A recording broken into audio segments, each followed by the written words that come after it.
Hi, my name is Uriah Jones. I've written a book entitled On the Nature of Consciousness, which is, by the way, available on Amazon.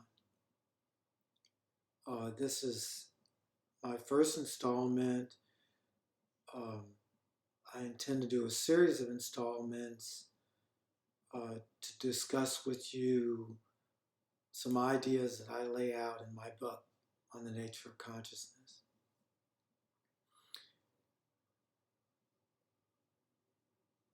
The book is my attempt to construct a theory of consciousness, which I call the narrative, that explains how we humans manage to survive and thrive in a tenuous and ever-changing reality fraught with uncertainty, grievance, machinations, demagoguery, truisms, ignorance, treachery, inaccuracies, betrayal, conspiracies, duplicity, and all the good stuff. Love, friendship, gods, art, mathematics, physics, poetry, friendship, relationships, celebrations. The narrative is the consciousness and self-consciousness that we experience as existence, that is the present. All of us experience consciousness and self-consciousness in the same entangled moment in presence. I can speak with you in person, in the same room, or halfway around the world by telephone, because we all live in, all of us, in one and the same present moment. As context, we anchor our understanding and appreciation of virtually everything in analogs and metaphors, many of which are expressed in religion and philosophy and art and music and poetry and mathematics. Examples. A clock is an analog of time. It's not time itself.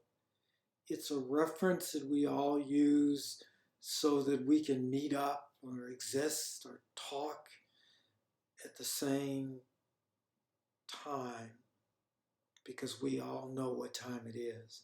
A thermometer is an analog of a range of temperatures. It allows us to know what hot and cold is, to express to each other it's hot or cold. E equals mc squared, an analog of the relationship between matter and energy. It's a description, a context, a symphony of a range of emotions, a photograph of the item pictured, a flag of country, a cross, a star, religion. Just goes on and on. All these pictures, analogs that we have in our head, the narrative. Basically, the book proposes that starting at birth, our minds construct narrative. Essentially, the stories about the course and meaning of life, of what a house is, what a car is, what a relationship is, what food we eat, who our friends are, who our enemies are, who's on the inside, who's on the outside, who should be trusted, who not. The narrative maps and informs us of how the world works, the nature and meaning of life, reality, of self, of others, of social interaction, which, by the way, is not particularly anchored in any objective reality, but rather the narratives function as an analog anchor or analog anchors that we track in our mind in our daily living to run the gauntlet of a survivable existence. What we do is construct a survivable reality in our mind, which we play against or compare with in our daily living to determine the course and meaning of life.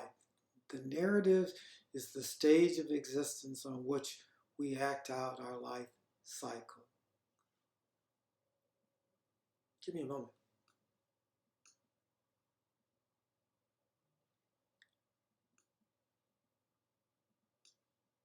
Most of us believe we are right and accurate about everything that we experience, think, believe, rely on, trust in.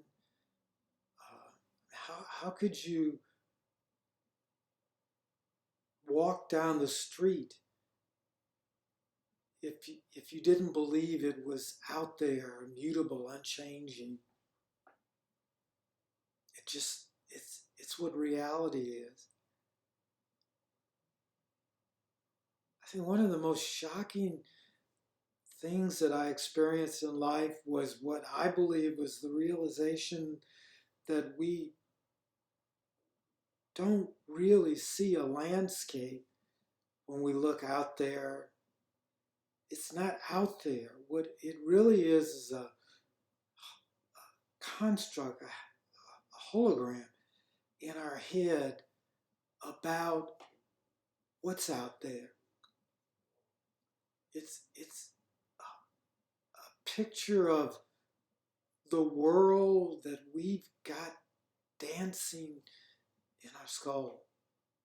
And we use it to travel, to experience the sunset, but it's not out there.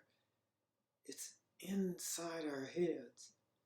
And by the way, it may not even accurately reflect what's out there. Certainly not everything that's out there. I mean, as I get older, I can't see something right under my nose because it's not where it's supposed to be, or I don't know why. But the point is, it's what's dancing in my head is an idea, a picture, a construct of what's out there.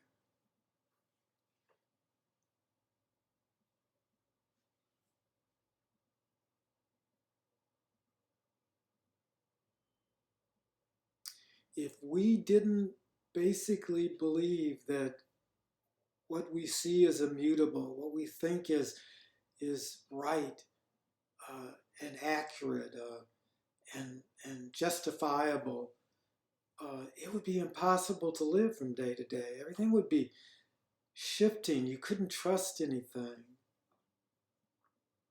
It would be very difficult to function on a day-to-day basis if it's 12 o'clock.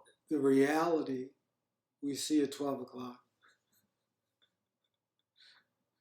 fluctuated every minute. We couldn't rely on it. In other words, we see reality as out there, immutable, and based on objective facts and reality, even though that's not probably true.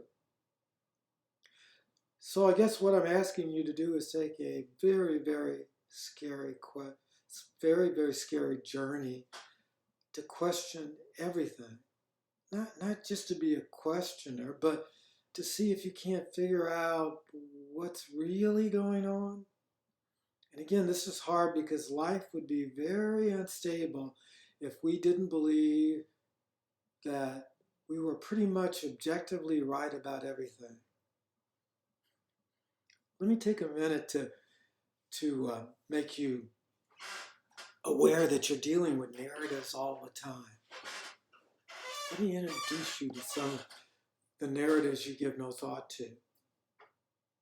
Explain to me what a good friend is, how a good friend acts. Is it a person who you can trust, who's on your side, who's fun to be with, fun to do things with, a person who has your back? Is that kind of what you think a good friend is, or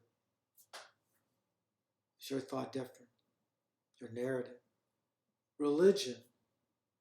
What is religion? Religion is my religion. Everybody else, they're barbarians. They don't quite have the picture right. they're out of touch. Beliefs. What I believe to be true is true, and anyone who challenges it just doesn't really understand what's going on. What's a good relationship? How about a foe? You can describe a pretty good picture of anything, whether it's a car or a house or a sunset or a friend or a child or a mother or a government or a president or a tyrant. We have these narratives in our mind, these references, and they're there so we can recognize who we're dealing with and what they're likely to do and what their expectations are, and so we can get an idea of who we are as compared to other people, and so on and so forth. Again, the purpose of narratives is to map the course of life and the meaning of life and the meaning of a meaningful life so that we have a context in which we can conjure up and experience the reality that we live in from day to day. It's also a reference point, a source of information, of inspiration, of perspective, of expectations and disappointment. Oddly, life is just an oxymoron. Here are a few things that you have to ignore or explain away in order to stabilize your world.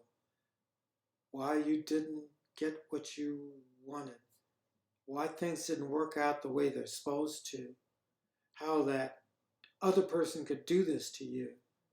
How it's not fair that you don't get what you want. How unfair it is that other people have more than you. How they're taking things from you or not respecting you, or it just goes on and on and on. And you have to explain all that away because it deviates from the way it's supposed to be, the ways it's written in your narrative.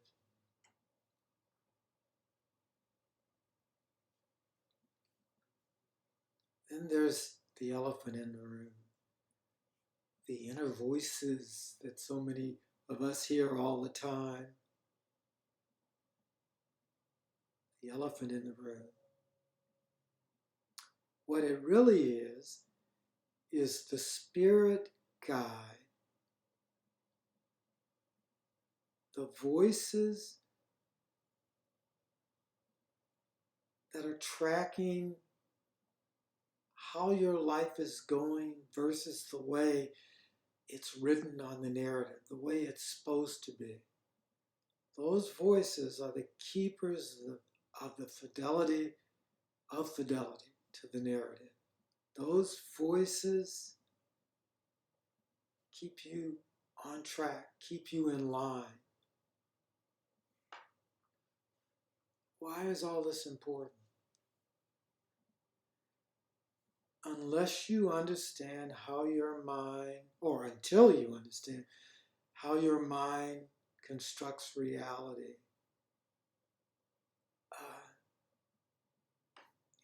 you're gonna lose in the game of life. You're never gonna live up to what is supposed to be. You're always gonna be blaming other people. You're always gonna have expectations for yourself that you can't possibly reach, or perhaps maybe you don't want to. I mean, why should you?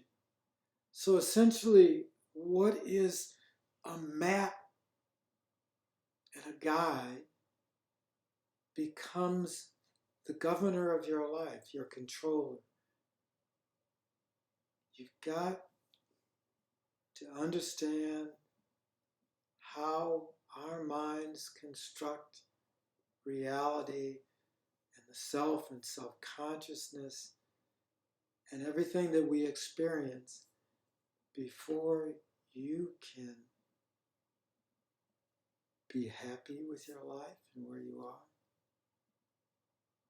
So this is my first installment. Great talking to you. I intend to do additional installments in the future. The name of the book is on the nature of consciousness, and again, it's available on Amazon. Thanks for hearing me out.